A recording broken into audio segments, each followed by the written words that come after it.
당신이 사랑하는 아이돌이 형사수사를 받고 있다는 사실을 알고 있다면 여전히 무대 위에 그를 응원할 수 있겠습니까?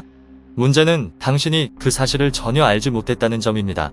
1994년 6월 14일 생인 문태일은 한때 SM엔터테인먼트가 보유한 가장 귀중한 보컬 자산 중 하나로 평가받던 인물이었습니다.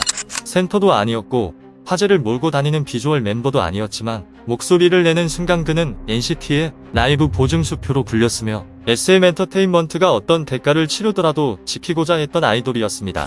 그러나 단 몇 줄에 불과한 공지 하나로 문태일이라는 이름은 NCT에서 SM에서 그리고 거의 K-팝의 역사에서까지 지워졌고 그 속도는 많은 이들이 무슨 일이 벌어졌는지 이해할 틈조차 주지 않았습니다. 가장 큰 논란의 질문은 문태일이 무엇을 했느냐가 아닙니다. 진짜 질문은 누가 침묵했고 누가 그 침묵이 계속되도록 허락했으며 왜 팬들이 가장 마지막에 진실을 알게 되었느냐는 점입니다. 그룹에서 가장 순한 아이돌이라는 이미지에서 법정에서 고개를 숙인 피고인에 이르기까지 문태일은 단 한순간에 모든 것을 잃었습니다. 그리고 지금부터는 문태일을 SM 역사상 가장 어두운 붕괴 중 하나로 만든 8가지 사실을 살펴봅니다. NCT로 데뷔하기 전부터 문태일은 SM이 어떤 대가를 치르더라도 반드시 확보해야 할 목소리로 여겨졌습니다. 그가 주목받은 이유는 외모나 퍼포먼스가 아니라 오직 순수한 보컬 실력이었습니다. 태일은 13세 때 청소년 음악 경연대회에서 SM의 캐스팅을 받아 오디션을 통과했습니다. 몇 년 뒤 중학교 3학년이 되었을 때에도 또 다른 노래 대회에서 SM의 제안을 받았지만 아직 아이돌이 될 준비가 되지 않았다는 이유로 스스로 이를 거절했습니다. 정식으로 SM에 합류하기 전 태일은 한양대학교 응용음악과에 합격하며 탄탄한 음악적 기반을 갖추고 있음을 보여주었습니다.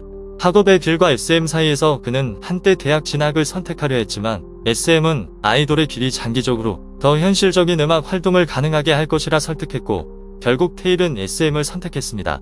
3년 반이 넘는 연습생 생활과 SM 루키즈 활동을 거쳐 태일은 팀의 핵심 보컬로 자리 잡았습니다. 태일은 인생에서 가장 행복했던 두 순간이 SM 오디션에 합격했을 때와 NCT 이후로 데뷔가 확정되었을 때였다고 밝혔으며 데뷔 소식을 듣고 눈물을 흘릴 정도였다고 전했습니다. 이렇게 SM이 수년간 쫓아온 한 목소리는 마침내 무대에 올랐고 그 뒤 모든 것이 완전히 무너졌습니다. 그리고 결국 SM이 수년간 붙잡고 있던 바로 그 아이돌은 회사가 가장 빠르게 지워버린 이름이 되었습니다. 2024년 8월 28일 SM은 공식 X 계정을 통해 문태일이 성범죄와 관련된 형사사건에 연루되었음을 확인하고 그를 NCT 전체 시스템에서 퇴출시키기로 결정했다고 발표했습니다. 사전에 흘러나온 소문도 파파라치 사진도 온라인 커뮤니티에 가벼운 폭로도 없었고 대신 SM이 언론보다 먼저 직접 입장을 밝혔습니다. 중요한 것은 시점이었으며 SM이 공지를 올린 그날은 문태일이 경찰에 처음 소환되어 조사를 받은 날과 정확히 겹쳤습니다. 대중이 그가 수사를 받고 있다는 사실조차 알기 전부터 SM은 이미 이를 인지하고 즉각 결정을 내렸으며 활동 중단도 결론을 기다리는 선택지도 되돌아갈 여지도 남기지 않았습니다. 이는 SM 역사상 거의 전례가 없는 일이었으며 이 회사는 과거 심각한 스캔들 속에서도 마지막 순간까지 아티스트를 보호하는 것으로 유명했습니다. 그러나 문태일의 경우 SM엔터테인먼트는 여론이 이야기를 주도하기 전에 선제적으로 관계를 끊었습니다. 이러한 언론보다 앞선 대응은 한국 사회 전반에 큰 의문을 불러일으켰습니다. 과연 SM엔터테인먼트는 2024년 8월 28일 무엇을 알고 있었기에 이토록 빠르고 강경한 결정을 내릴 수밖에 없었을까요? 그 답은 사건의 본질이 드러나기 시작한 이후 몇 달에 걸쳐 서서히 모습을 드러냈습니다.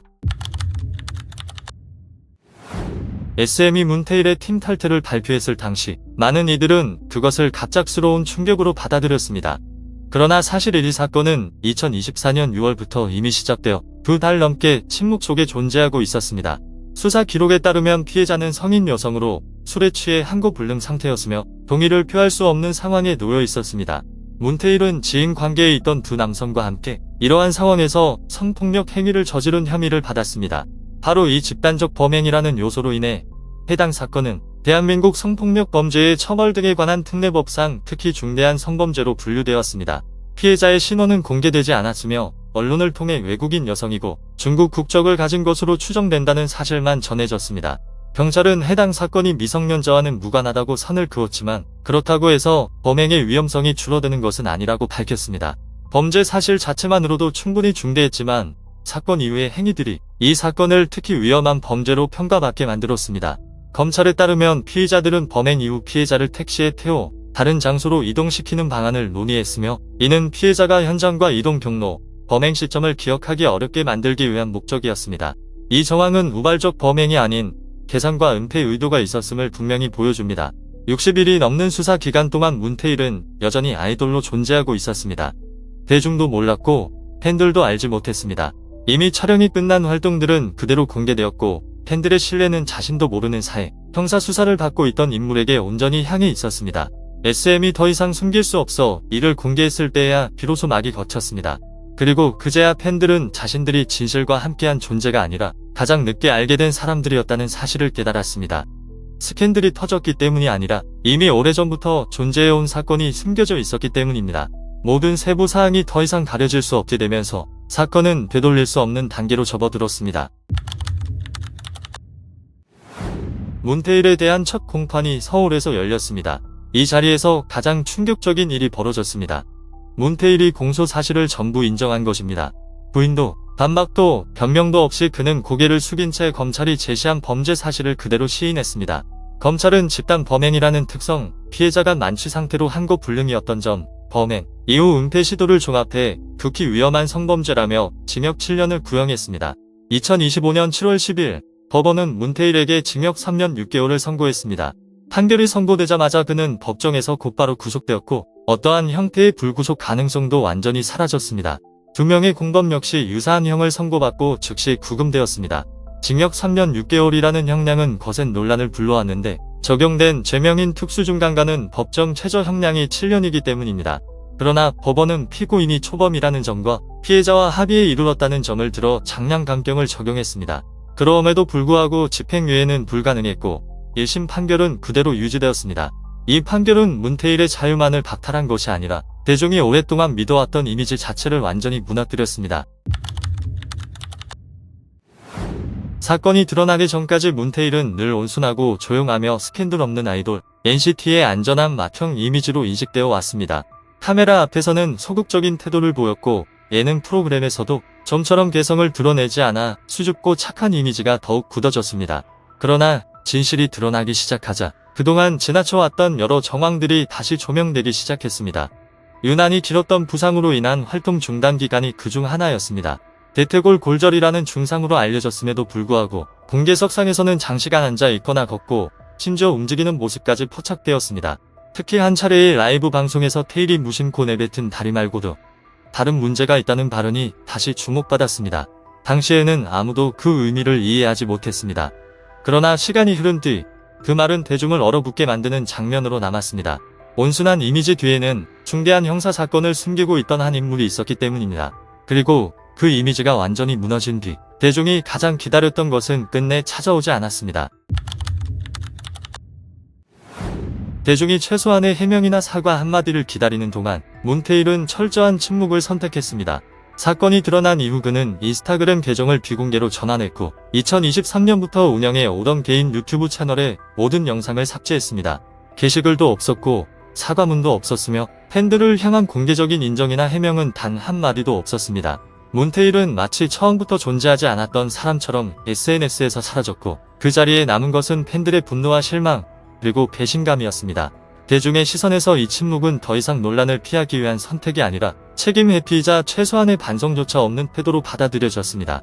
이후 SM이 문태일과의 전속 계약 해지를 공식적으로 확인하면서 그의 연예계 활동은 완전히 막을 내렸습니다. 침묵이 모든 문을 닫아버린 순간 그 대가는 분명한 형태로 드러나기 시작했습니다. 법적 절차와 거의 동시에 SM엔터테인먼트는 전례 없는 수준의 기록 삭제 작업에 착수했습니다. 공지 이후 불과 몇 시간 만에 문태일은 모든 공식 시스템에서 자취를 감췄습니다. SM과 NCT 공식 계정은 팔로우를 취소했고 홍보 이미지는 삭제되었으며 게임 NCT존, 섭 콘텐츠까지 전부 제거되었고 프로필 이미지와 포토 프레임마저 교체되었습니다. 이와 동시에 아티스트로서의 커리어는 영구적으로 종료되었고 문태일이라는 이름은 주요 방송사의 출연 제한 명단에 오르며 연예계 복귀 가능성은 사실상 사라졌습니다. 설령 2029년 형기를 마친 이후에도 그는 보호관찰, 취업 제한, 성범죄자 정보 등록 등 법이 정한 사후 조치를 계속해서 감당해야 합니다. 과거 많은 연예인들에게 마지막 출구로 여겨졌던 병역 의무조차 더 이상 선택지가 되지 않았습니다. 징역 1년 6개월을 초과하는 실형을 선고받으면서 문태일은 전시근로역으로 분류되었고, 이는 일반적인 군 복무 경로에서 완전히 제외된다는 의미이자 개인 기록에 지울 수 없는 오점으로 남게 되었습니다. 한때 SM 소속 아이돌로 대형 무대에 섰던 문태일은 이제 형사 범죄자가 되어 출소 이후의 미래마저 제한된 삶을 살아가게 되었습니다. SM은 과거에도 음주운전, 폭력, 사생활 논란, 심지어 범죄에 이르기까지 수많은 스캔들을 겪어왔습니다. 그러나 문태일은 그 중에서도 거의 예외적으로 아무런 유해나 완충 장치 없이 즉각적으로 삭제된 사례였습니다. 활동 중단도 없었고 최종 결론을 기다린다는 말도 복귀 가능성을 열어두는 여지도 없었습니다. 단 한 번의 공지로 문태일이라는 이름은 NCT 전 시스템에서 사라졌고 계약 해지와 함께 연예계와의 모든 연결고리도 끊어졌습니다. 이러한 단호함 때문에 이 사건은 SM 아이돌 역사상 가장 어두운 붕괴 중 하나로 기억되고 있습니다. 그가 얼마나 유명했는지가 아니라 범죄의 수위가 엔터테인먼트 회사조차 감당하거나 보호할 수 있는 선을 넘어섰기 때문입니다. 심지어 SM조차도, 그리고 SM이기에 더욱더 이를 되돌리려 하지 않았습니다. 만약 문태일의 범죄가 드러나지 않았다면 그는 과연 NCT에서 퇴출되었을까요? 여러분의 생각을 댓글로 남겨줘요. 영상이 도움이 되었다면 좋아요를 누르고 채널을 팔로우해 무대 뒤에 숨겨진 더 많은 진실을 함께 파헤쳐주세요.